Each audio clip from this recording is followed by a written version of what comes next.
It was Christmas morning, and the office was buzzing with holiday cheer. Everyone was smiling, exchanging greetings, and sharing laughter. I thought it would be just another festive day, until it happened. Mark, my colleague, the one I had trusted, stepped in front of everyone and made a comment that stopped my heart. He publicly embarrassed me in front of all my coworkers. The words were sharp, cutting, and deliberate. I could feel the heat rising to my cheeks, my stomach twisting in shock. People were looking at me, some unsure how to react, others smirking silently. I wanted to disappear, to escape the humiliation, but I couldn't. In that moment, something inside me shifted. I realized that I couldn't let this go. I couldn't stay silent. The embarrassment was only the beginning, and I knew I had to do something that would make him regret underestimating me. Life before that Christmas morning had been quiet, predictable, and, honestly, a little boring. I went to work, finished my tasks, and returned home,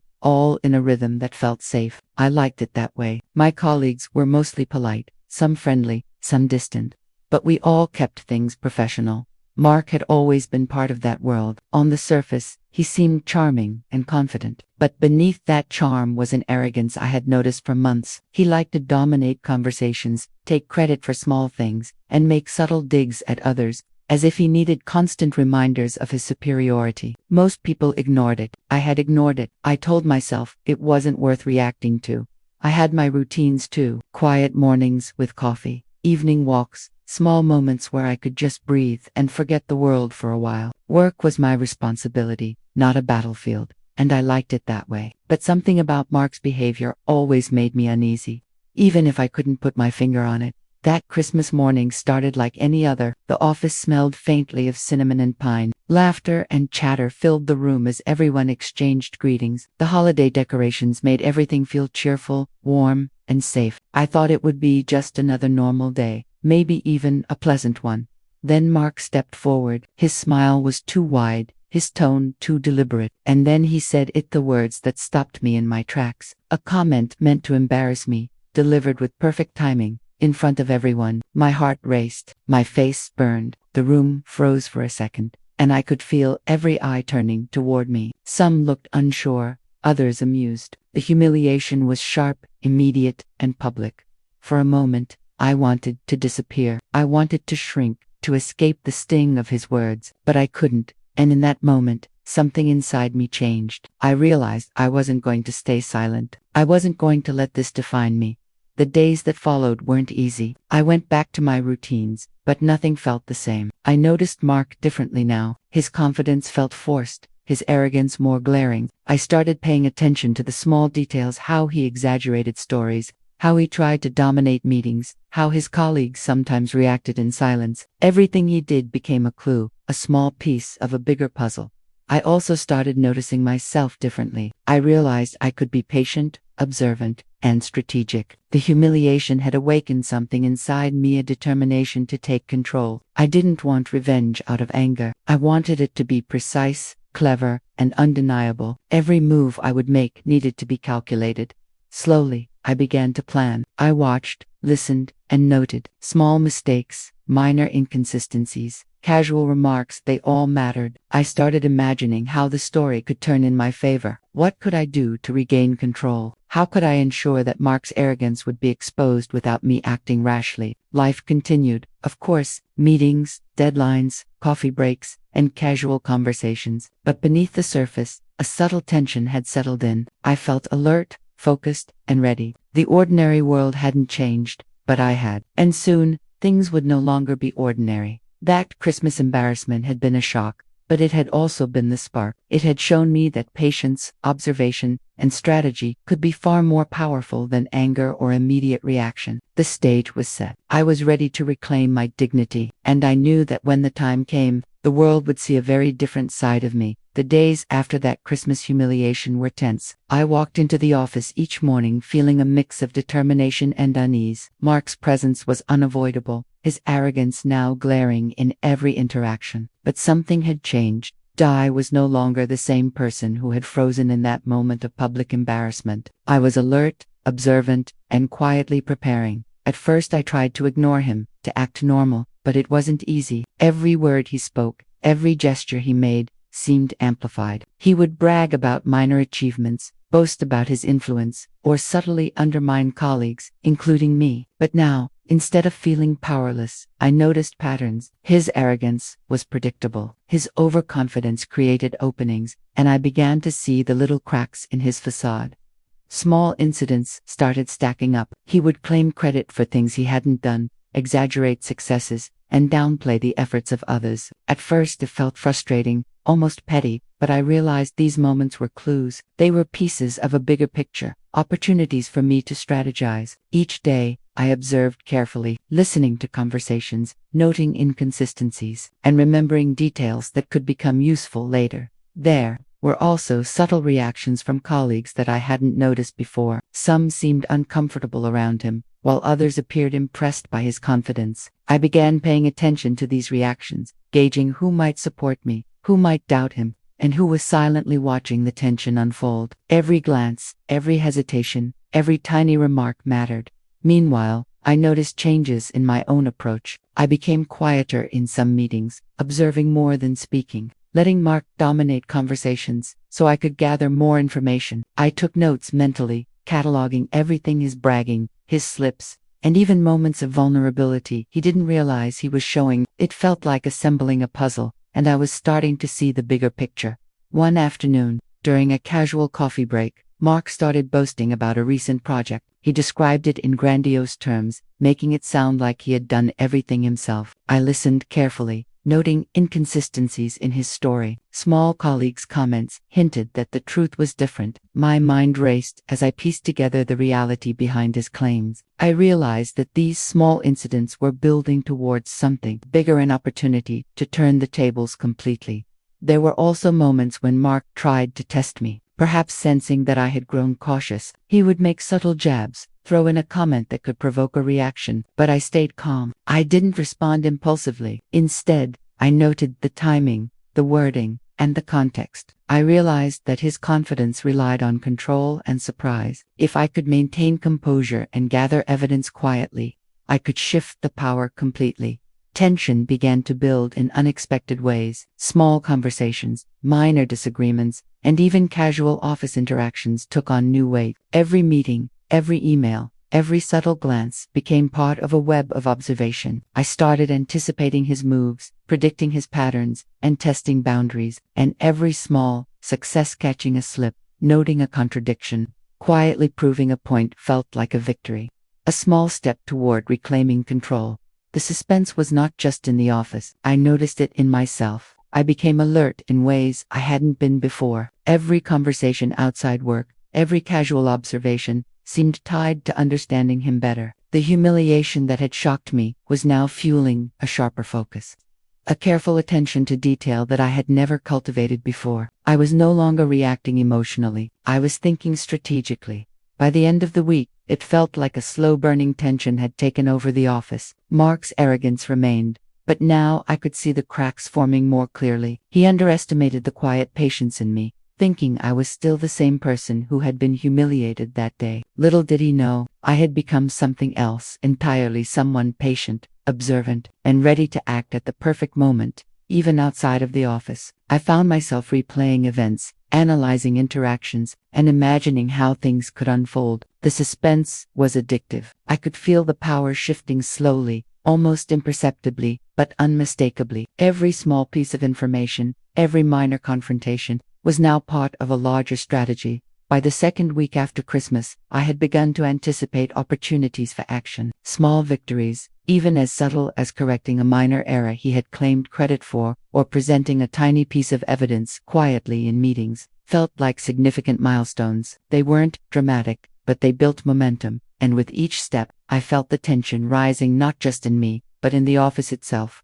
Mark remained oblivious to the change. His arrogance made him predictable, and his mistakes became more obvious. I stayed calm, patient, and composed, letting the suspense grow naturally. Every glance, every conversation, every small incident added to a rising tide of tension that was building toward a moment of undeniable impact. And all the while, the quiet determination in me continued to grow. The humiliation of that Christmas morning had sparked a fire. But this rising conflict was shaping it into something focused, precise. and inevitable. I knew that sooner or later, the opportunity to reclaim my dignity, expose his arrogance, and turn the tables completely would arrive. And when it did, it would be perfect, calculated, and unforgettable. After weeks of careful observation, I realized I needed more than just patience and small victories. I needed the truth Mark's secrets, the things he tried to hide, the gaps in his carefully constructed persona. The more I watched, the more I understood that subtlety was key. Any impulsive move could ruin everything. I had to be clever, patient, and precise.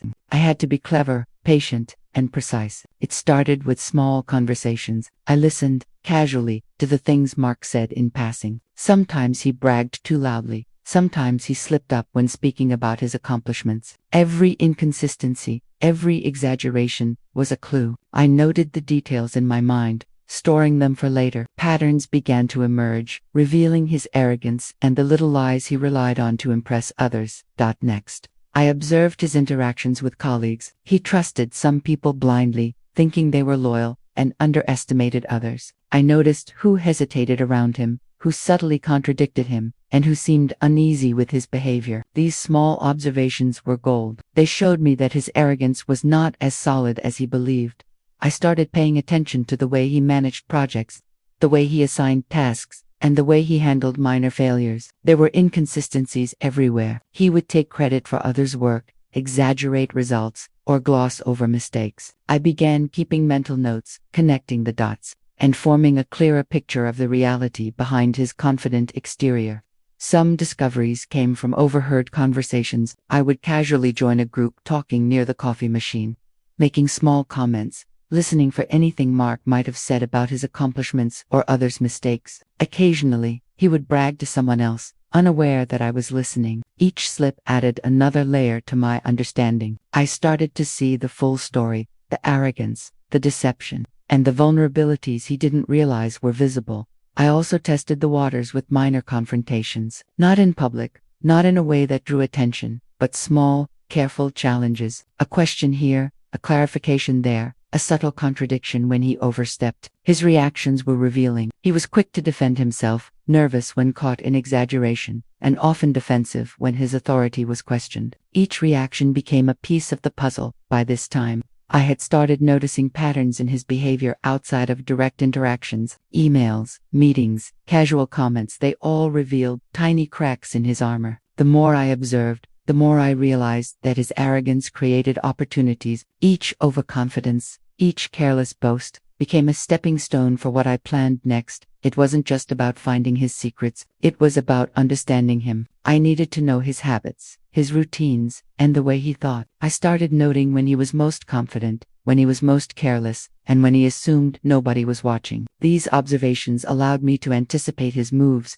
to predict where he might slip, and to prepare for the moment I would turn everything around. Sometimes, discoveries were accidental. A misplaced document, a misdirected message, a comment to the wrong person. Mark left clues everywhere without realizing it. I quietly collected these pieces, mentally organizing them, making sure I understood their importance. It felt like assembling a complex puzzle. Every small detail mattered, and I made sure nothing was wasted.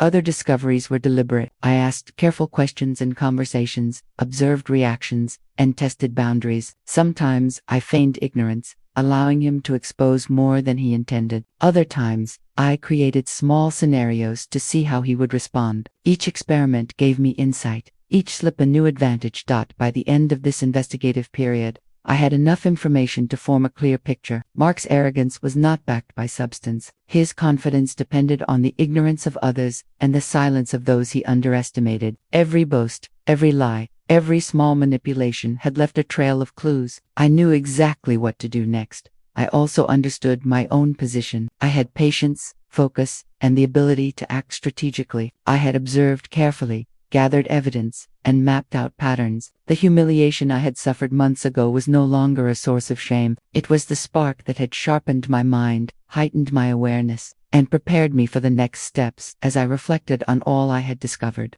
I realized the power shift was already beginning. Mark might have been confident, but I now knew his weaknesses. And with this knowledge, the next stage of my plan revenge was becoming clear. Every small detail I had observed, every secret uncovered, and every minor confrontation would be part of the strategy. And when the time came, I would act with precision, ensuring that the humiliation he had caused me would be returned and, in a way he would never forget. The tension built quietly, almost imperceptibly, as I prepared for the next phase. Observation and discovery had given me power, clarity, and patience. I was no longer reacting impulsively. I was waiting, preparing, and calculating. And soon, the world would witness the result of careful planning, subtle investigation, and precise execution. With the full picture in mind, I knew it was time to plan. This wasn't about acting impulsively or letting anger dictate my moves. Revenge required patience, precision, and careful timing. Every small detail I had observed about Mark would play a role in what came next.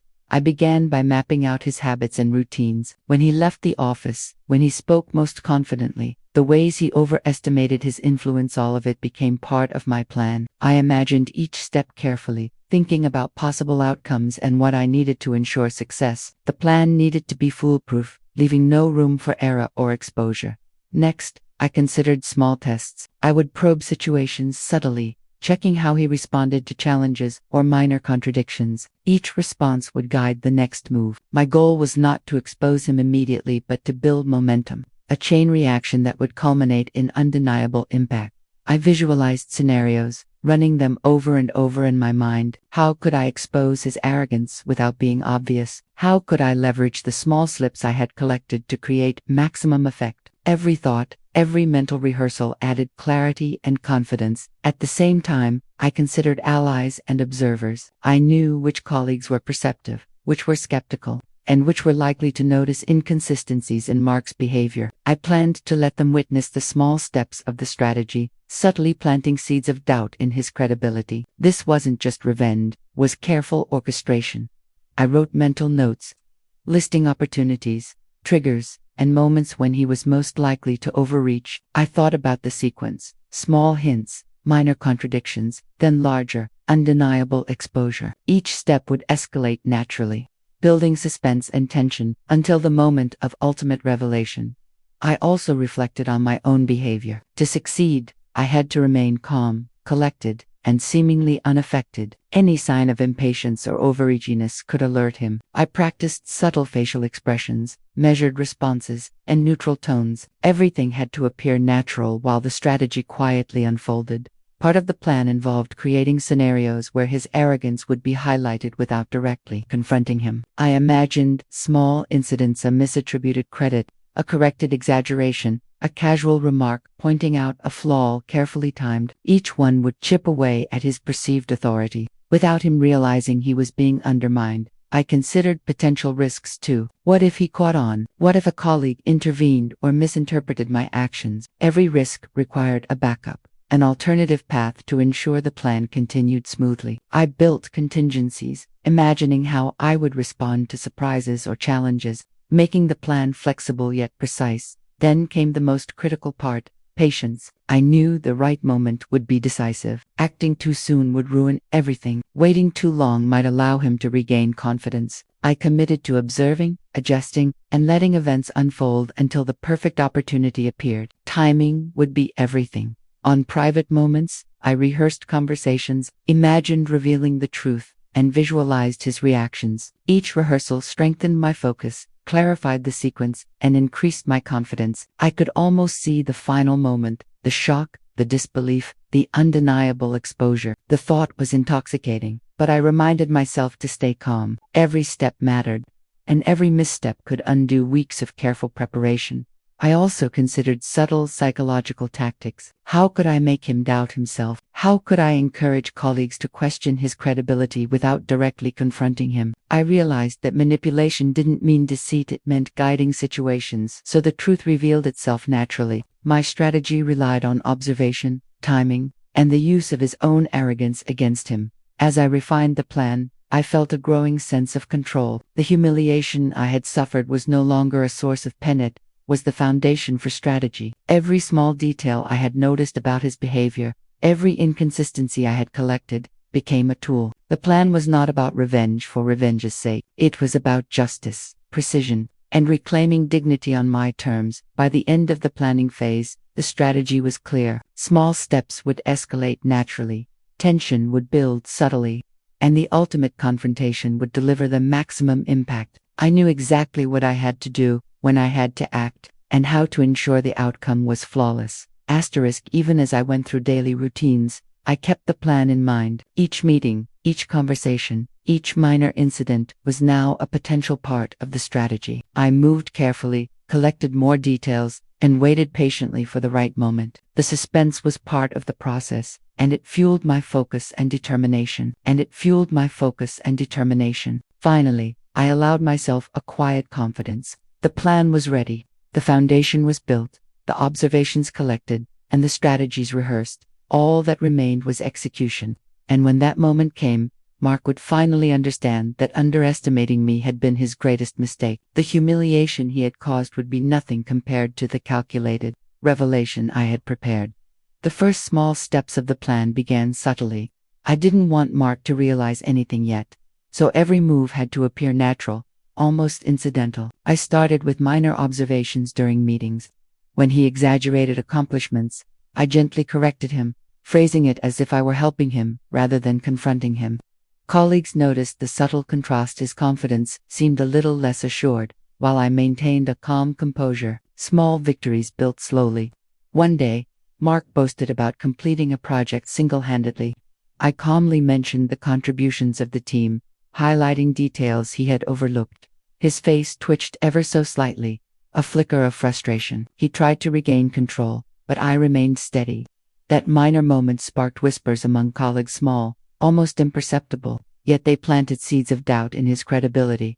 I also started using casual conversations strategically. In the break room, over coffee, I would mention past incidents or achievements in a way that subtly contradicted Mark's version of events. He often responded with defensiveness, trying to correct me publicly, but the timing was never right for him. Others quietly noticed the inconsistencies, which made him appear less reliable without me ever saying anything directly. Sometimes, I created scenarios to test him. During a team discussion, I'd ask a question I already knew the answer to, something that required careful knowledge of his so-called achievements. Each slip he made was a small confirmation he was overconfident, unprepared, and unaware that I was quietly noting every detail. Every error he made, every hesitation, was added to the growing foundation for the ultimate plan. Colleagues began to notice changes. Some were puzzled by the tension that seemed to hang subtly in the office. Others were quietly impressed by the calm way I managed interactions, even as Mark fumbled and overreached. The minor confrontations didn't just build my confidence, they started shifting the perception of the office. Mark's authority, once assumed, now required careful maintenance, and he was showing cracks. I also observed his reactions to private challenges. A casual remark, a slight correction, or even a question about his statements could rattle him. I made a point of creating opportunities for him to slip. Every response, every flicker of irritation, every slight defensiveness became part of the mental map I had been constructing. The tension was growing, and it wasn't lost on anyone paying attention. Sometimes, I introduced small, indirect tactics. I'd praise colleagues for their contributions publicly, subtly highlighting their efforts that Mark had tried to claim as his own. Each acknowledgement was a quiet reminder that the truth existed, and it didn't require confrontation to be effective. The pattern became clear. Mark was gradually losing the unchallenged perception of control he had relied on for so long. The minor confrontations weren't always deliberate corrections. Occasionally, I used situational setups. During a casual team discussion, I would mention a fact or past success in passing, knowing he would react instinctively. His attempts to assert himself often made him look defensive or unsure. Each small victory reinforced the tension and built momentum. Even off the clock, I paid attention to subtle indicators, observing his behavior in casual settings, noticing small inconsistencies in stories, and catching the way colleagues quietly reacted. All added layers to the plan. Every detail, no matter how minor, became a tool. I began to see the cumulative effect, the subtle shift in perception, the quiet questioning, the growing sense that Mark's confidence was not as solid as it once seemed. Some days were almost comical. Mark, unaware of the strategic undercurrent around him, would overreach in casual comments, try to dominate discussions, or boast inappropriately. Each misstep was carefully noted. I didn't need to confront him aggressively. The small incidents alone created tension and highlighted weaknesses. My minor victories were quiet, almost invisible, but they built anticipation for the larger moves yet to come. I also began anticipating his reactions to each move.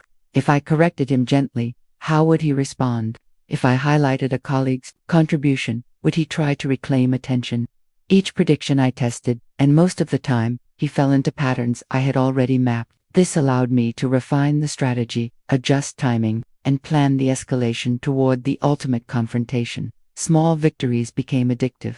The subtle satisfaction of observing his frustration, the quiet acknowledgement of the shifts in office perception, and the anticipation of the final exposure all fueled my determination. I could feel the momentum building, the tension rising like a slowly tightening coiled knot each week. The minor confrontations escalated slightly. More colleagues began noticing inconsistencies, questioning claims quietly among themselves, and looking at Mark differently. I stayed composed, letting events unfold naturally, while carefully nudging situations to my advantage. Every small step was a rehearsal for the larger moment, a prelude to the ultimate revenge that would leave no doubt of the truth. Even as I carried out these small actions, I maintained my outward normalcy. My behavior was calm, professional, and friendly. No one could suspect that beneath the surface, a carefully orchestrated strategy was unfolding. The suspense built quietly, but with each small victory, the foundation for the climax grew stronger. By the end of these weeks of subtle testing, Mark was beginning to show signs of unease. Confidence that had once seemed effortless now required careful maintenance. Small errors, minor slips, and hesitant responses became more frequent. The office, consciously or not, began noticing these cracks, and I knew, with quiet certainty, that the next step's major confrontation, public exposure, and ultimate revenge were within reach. I allowed myself brief moments of reflection. The humiliation from Christmas had faded, replaced with a steady focus and strategic mindset. I had turned the initial shock into power. The minor confrontations had not only revealed more about Mark, but had also strengthened my confidence. I was patient, prepared, and ready. The stage was set. The final piece was timing. Every observation, every small victory, and every minor confrontation had been leading to this. The tension was now palpable, though unspoken. Mark's arrogance, once unchecked, was cracking under subtle pressure. And I knew that when the right moment arrived, everything I had carefully planned would converge into a single, unforgettable climax. The day finally came. Weeks of observation, planning, and minor victories had built a foundation that could not fail. I walked into the office with a quiet confidence, fully aware of the tension simmering just beneath the surface. Everything was in place. Every detail I had gathered, every minor slip, every subtle confrontation now converged toward a single, decisive moment. It began in the morning meeting. Mark was at his usual post, speaking with exaggerated confidence, unaware that the perception of authority he relied on was already cracking. I let him continue, nodding politely, maintaining my calm demeanor. The audience, the colleagues who had quietly observed the shifts in his behavior, was already attuned to the subtle tension. I had arranged for small clues to be presented casually during discussions, hints that highlighted inconsistencies without my overt involvement. Then came the first key moment. I presented a report, carefully prepared to subtly contradict one of Mark's earlier boasts. I framed it professionally, without emotion, simply showing the facts. The room fell silent.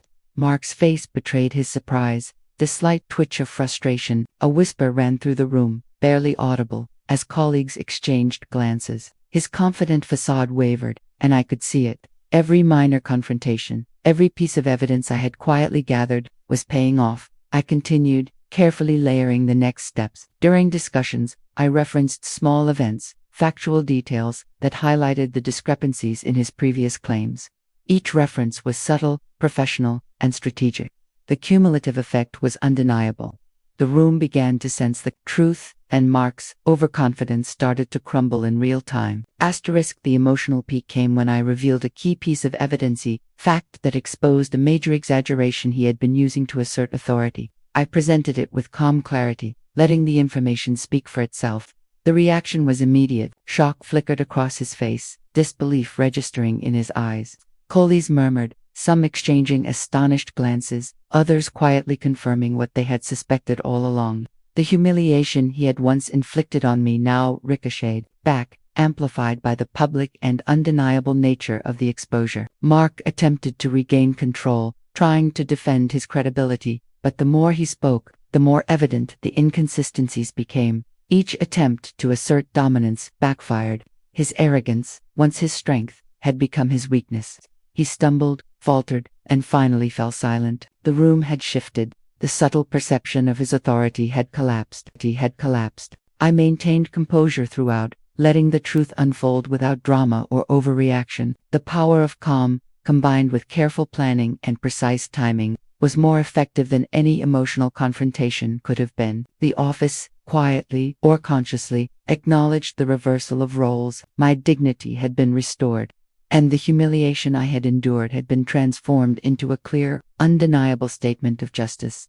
The culmination was not just about exposing him, but reclaiming my agency. Every colleague who had once quietly observed the tension now saw the transformation, the minor confrontations, the careful corrections, the subtle strategic moves, all of it built toward this climax. The satisfaction was profound, not just because Mark was exposed, but because the execution had been precise, deliberate, and undeniable. Even after the meeting, the impact lingered. I noticed colleagues giving me quiet nods of acknowledgement, subtle smiles of support. Mark retreated, aware that his overconfidence had been dismantled publicly. The office dynamic had shifted permanently. What had begun as a private humiliation had become a powerful lesson in observation, patience, and strategic action. In the quiet moments following the climax, I reflected briefly, not in the way that dwells on revenge, but in the way that appreciates the skill and timing required to achieve it. The plan had worked perfectly, but more importantly, I had regained control. The humiliation he had inflicted could no longer affect me. It had become a catalyst for empowerment, not a source of shame. The final impact was subtle yet undeniable. The truth had spoken for itself. My calm, composed approach had amplified the effect. Every small step I had taken, from observation to minor confrontations to strategic exposure, had been necessary, and now the result was complete. Mark's downfall was a lesson in arrogance, timing, and perception. My victory was a lesson in patience, strategy, and subtle influence. The climax had not just been about revenge, it had been about reclaiming dignity and demonstrating that careful planning, quiet observation, and precise execution were far more powerful than rash retaliation. And as the day ended, the office slowly returned to its usual rhythm, but the memory of the events lingered. The shock, the exposure, and the reversal of power had created a story that would not be forgotten. I walked away with a quiet confidence, knowing that every detail had been accounted for, every move had been calculated, and the ultimate revenge had been executed flawlessly. After the dramatic confrontation, the office slowly returned to a semblance of normalcy. But normal felt different now. The tension that had lingered for weeks had transformed into respect, quiet acknowledgement, and a subtle sense of justice. Mark, once overconfident and untouchable, now moved with caution. His arrogance had been publicly exposed, and he knew the consequences of underestimating others. For me, the victory was both personal and strategic. I had not just reclaimed my dignity, I had demonstrated patience, intelligence, and the power of subtle influence. The humiliation I had endured months ago no longer held power over me. In its place was confidence, a calm assurance that careful planning and observation could overcome even the most public disgrace. Colleagues who had quietly observed the unfolding events seemed to treat interactions differently. I noticed a newfound respect in their eyes, a subtle acknowledgement of my strategic approach. Conversations flowed more smoothly, and minor tensions that had existed before seemed to dissipate. The office dynamic had shifted permanently, and I had been the catalyst. Yet, even in this resolution, I realized that life rarely stayed static. Power, perception, and confidence were always in motion. I remained alert, aware that future challenges could arise, and prepared to handle them with the same measured strategy. This awareness did not feel like paranoia, it felt like readiness, an understanding that control came not just from moments of confrontation, but from consistent observation and calculated action. There was also a subtle, personal satisfaction that went beyond professional accomplishment. I had turned what could have been a story of shame into a story of empowerment. The humiliation I had endured had sparked a transformation within me, revealing patience, resilience, and strategic thinking that I had not fully recognized before. It was a quiet triumph, one that would influence not just my career, but the way I approached challenges in life. But the twist, the small, almost imperceptible detail, lingered. Mark, though publicly exposed, remained present in the office. His confidence was diminished, yet he was learning, observing, and adjusting. I realized that true power did not come from a single moment of victory. It came from understanding, patience, and readiness for the next challenge. And though the immediate conflict had ended, the narrative of influence, perception, and subtle strategy was far from over. In the quiet moments after the climax, I reflected on the journey. Each observation, each minor confrontation, each carefully planned step had led to this resolution. The careful orchestration of events had allowed me to reclaim my dignity and achieve a satisfying reversal of roles. Yet, life had a way of continuing beyond any single moment, and awareness of the ongoing dynamics remained essential. Even in casual office interactions, I remained alert. Colleagues sometimes shared knowing glances, subtle reminders that the story had not been forgotten. Mark, meanwhile, seemed more cautious, more calculated, and perhaps more aware of the influence others could wield. It was a subtle reminder that lessons had been learned, and that vigilance, strategy, and observation were always valuable tools. The twist lay not in revenge itself, but in its implications. While Mark had been exposed, the narrative had evolved. Power could shift, confidence could waver, and perception could change. What had begun as a story of public humiliation had become a story of strategic empowerment, subtle influence, and quiet observation. The real victory was understanding the nature of human behavior, anticipating moves, and acting with precision when the time was right. And so, life moved forward. The office continued, routines persisted, and interactions carried on as usual. But beneath the surface, a subtle transformation remained. Mark's behavior had changed, colleagues were more aware, and I had discovered a level of patience and strategic insight that I could rely on in future challenges. The story, though resolved, had left a lasting imprint. In the end, the resolution was clear. Careful planning, observation, and subtle action could achieve what impulsive reactions never could. Humiliation could be turned into empowerment, arrogance could be dismantled, and dignity could be reclaimed. And while the immediate conflict had ended, the subtle lesson, the power of patience, intelligence, and strategy remained, lingering in the background, shaping every interaction that followed. The final moment of quiet reflection revealed the real twist. Victory was not just about exposing another's faults, but about transforming oneself. The humiliation had been the catalyst, the observations had been the tools, and the patience had been the key. In reclaiming my dignity and orchestrating the ultimate exposure, I had not only turned the tables but also discovered a deeper strength within myself. And as the office lights dimmed and the day ended, I walked away with confidence, calm, and awareness. The story had concluded, but the lessons remained. The twist wasn't just in Mark's exposure, it was in the realization that subtle power, strategic patience, and quiet observation could change everything. And that knowledge, more than any single act of revenge, was the ultimate triumph. The office had returned to its routine, yet a quiet tension lingered in the background, like the calm after a storm. Even though the confrontation with Mark was over and the truth had been revealed, subtle dynamics had shifted. People moved differently. Conversations carried a new weight, and glances sometimes held unspoken understanding. The victory had been mine,